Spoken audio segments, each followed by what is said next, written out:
So we'll say Commanders on the road at the Cowboys. This is 6.5 in favor of Washington on the road at Dallas. 43.5 to 44.5 is our total out there. And as we said, I mean, the deal here with Washington is the same deal that we were just sitting there talking about with Green Bay. They're going to be either the 6 or the 7, except they are the one that control it. And if they win, then it doesn't matter. And then they can't get jumped by Green Bay in this thing. And so,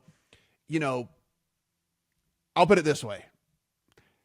If I were them, I'd want to not have to go to Philly and play. I'll just put it that way. I would not want to go to Philly and play if I had the choice to do that. So I kind of expect like the A+, 10 out of 10, every pull out all the stops type thing here for the Commanders.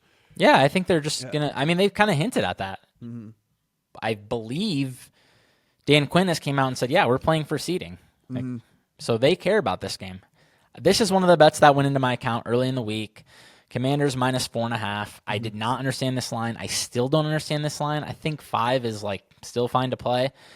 I had my fair 6, I think, or 6.5. I would have to double check. But I mean, guys, the Commies were minus 10.5 at home against Dallas. And that was with CeeDee Lamb out there. Now their best player is out. And we're all the way down to 4.5. I do not understand that at all. I mean, I understand that they lost that game, so maybe that line was a bit off. I don't think it was 6 points off or whatever. Yeah. I mean, I feel like they should be at least minus 6.5 here. I like the over in this game as well. Bit of a buy low on a Dallas offense that probably deserved to score more than 7 points last week and probably has a bit of market stink after that 41-7 thrashing. I think that was the final score. I don't know how they're stopping Jaden Daniels on an indoor track here. I know Micah Parsons is playing great, but all these injuries, there is not a lot left on either side of the ball for Dallas.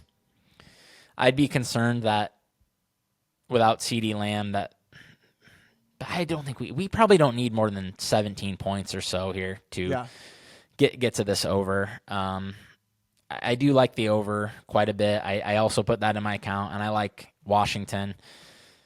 I don't understand. I don't know how they get stops, and I don't know how the market has shifted 6 points here after, that was a month and a half ago, whatever it was. That wasn't ancient history.